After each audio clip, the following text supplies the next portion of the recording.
What's up and welcome to the video. My name is Dr. Daniel Ricciardi. I've been a pharmacist for the past 14 years and now I help clients with gut health, IBS, and a variety of digestive issues. Topic for today's video, fat malabsorption. The three things we're specifically going to be talking about today are the most common symptoms somebody with fat malabsorption may have, reasons for fat malabsorption, and most importantly, what to do if you have fat malabsorption. As a quick disclaimer, this is not going to be every symptom, every reason, and everything you can possibly do. This is just the most common things that are the most bang for your buck. Obviously, talk to your regular doctor before starting any of this stuff I'm going to talk about. I'm going to try to go through these as quickly as possible, so we're not going to waste any time or fluff up the video any more than we need to. Getting started, symptoms of fat malabsorption, this is going to be the most common stuff. Stools, they're going to be off to some extent, whether this is greasy, whether they're watery, more like diarrhea, whether they're clay colored, pale colored, whether they float in the toilet bowl. There's going to be some sort of signal with your stools that's going to suggest something's off. Abdominal pain, this might come up. Basically, your gallbladder, which we're going to talk about a little bit later on, is in the upper right-hand quadrant of your abdomen. Sometimes with fat malabsorption, there's some pain there that can come and go, especially right after you eat a fatty meal. GI map markers, if you don't know what the GI map test, this is a stool test where you poop in a box, ship it out to the lab, and it analyzes it and tells you all of your different microbiome numbers and intestinal health markers. There's one particular marker called the steatocrit. Basically, this measures how much fat is in the stool. Obviously, having a little bit is going to be normal, but if there's a lot of fat that's undigested in the stool, this can signal something like fat malabsorption. Then you're going to have symptoms of various different vitamin deficiencies. So each of these vitamins, vitamin A, vitamin D, vitamin E, and vitamin K, these are all known as fat-soluble vitamins. When you're digesting fat better, you're going to get these vitamins absorbed better. If you're not digesting and absorbing fat, you may have reduced amounts of vitamin A, D, E, or K. I put a few common symptoms that each of them may signify you're low on or not getting enough of. Vitamin A, night blindness or dry skin. Vitamin D, mood. There's a link to depression with low vitamin D. Weak immune system. Bones. You've probably heard of vitamin D used a lot of the times for osteopenia, osteoporosis to help with bone strength. Vitamin E, some nerve issues and numbness. And then vitamin K, easy bruising or bleeding. Keep in mind with these,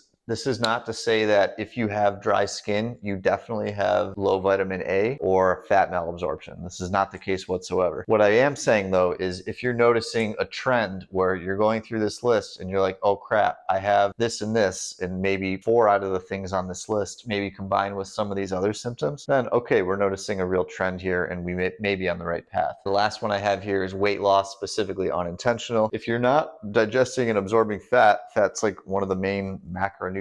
There's a good chance that you're going to have some weight loss. Maybe it's unintentional. These are just some of the symptoms. Like I said, these are not all the symptoms of fat malabsorption that could come up. These are just some of the most common ones to look for. Okay, getting started with the reasons for fat malabsorption. There's kind of like two main things that are related to everything on here. So the number one is something related to bile, and then number two, something related to lipase enzyme, which is a digestive enzyme that breaks down fat. First reason on here, insufficient bile production. Bile gets made in the liver and then stored in the gallbladder. So it could be something related to your liver. Could be that there's just not enough raw materials to produce the bile. Some things needed to produce bile are cholesterol, a couple amino acids called taurine and glycine, choline, and then certain nutrients like vitamin A, vitamin D, and vitamin C are also involved in the creation. Next up, we have thick bile, a clogged bile duct, and gallstones. I'm going to try to draw this as quickly and simply as I can.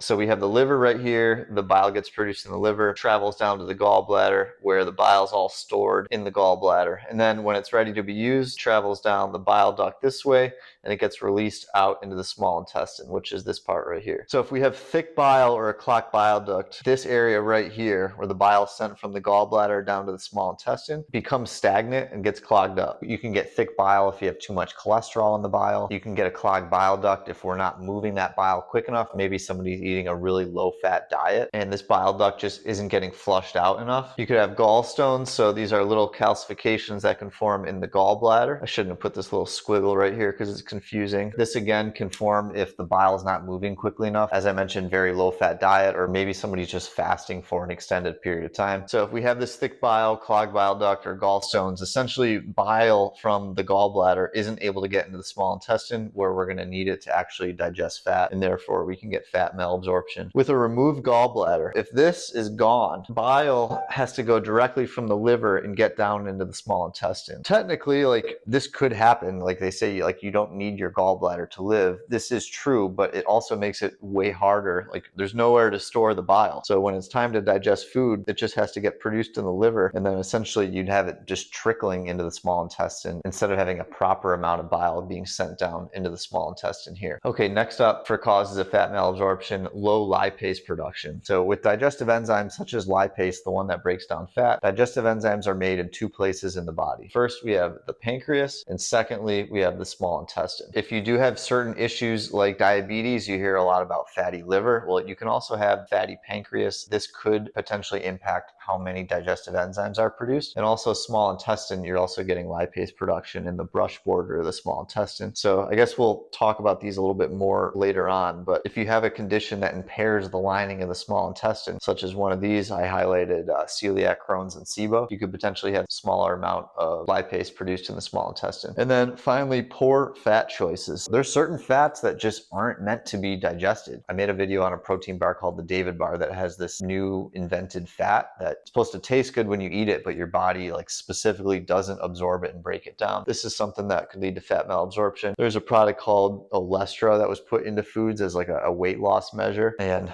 these are kind of like known side effects if you're ingesting ingredients like this, but still felt like I wanted to put it on the board. If you're using binders, these get used a lot with a lot of gut issues. Binders bind toxins, but bile is actually used to attach to that toxin and flush it out of the body. So if we're incorporating binders, we're kind of flushing out the toxins and the bile, and we're not reabsorbing that bile back to be used again. So because we're potentially lowering the amount of bile in the body by doing this, can lead to fat malabsorption. For this reason, I didn't write it on here, but bile acid malabsorption, this is another obvious reason of fat malabsorption. And I just touched on these just a moment ago, but impaired absorption conditions. So if you have celiac, Crohn's disease, or SIBO, you're going to have some sort of issue with the lining of your small intestine where you're absorbing nutrients, absorbing fat, digesting properly. This can lead to fat malabsorption. What to do about fat malabsorption? There's essentially 4 things that I'd really prefer you do, which are diet changes, digestive aids, bile flow, and then identifying the root cause and fixing it. First up, the things I'd recommend are some sort of diet changes. One thing you can do is try lowering fat content of what you're eating. I didn't meant to talk about this before, but high fat diets such as carnivore, it could just be like too much fat you're trying to consume and your body isn't able to digest it. Another thing to keep in mind, if you do have something like gallstones, clogged bile duct, or thick bile, something called a gallbladder attack is also something that we do want to avoid. If you have any one of these things, just to play it safe, I probably wouldn't be eating a really high fat diet like a carnivore diet or a keto diet, because if we're trying to force all this bile out and you have a clogged bile duct, it can potentially be an emergency type situation. May feel a lot of pain in the upper right quadrant, and we really want to avoid this. Lowering fat could potentially help if you're eating a really high fat diet. Choosing different fats, as I mentioned some of these before, they may just not be very digestible. These are kind of extreme, but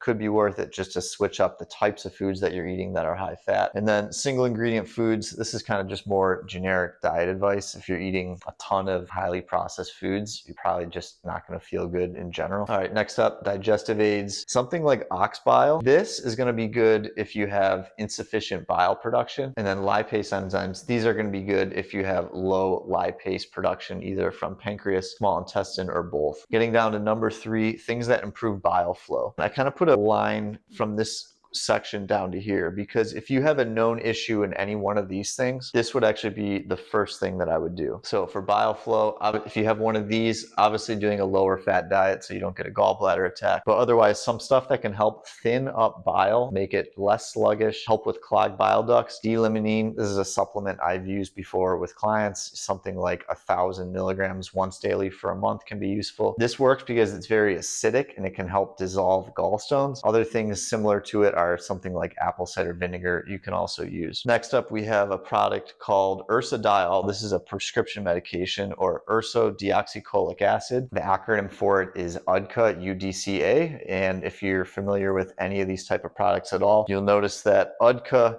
looks very similar to TUDCA, which basically we're just adding taurine to the beginning of it. TUDCA, this also works really well for conditions similar to what these cause. Gallbladder stones, sluggish bile, clogged bile duct, things like that. And then lastly, number 4, identifying the root cause and trying to fix it. This may include testing. I called out the GI map before.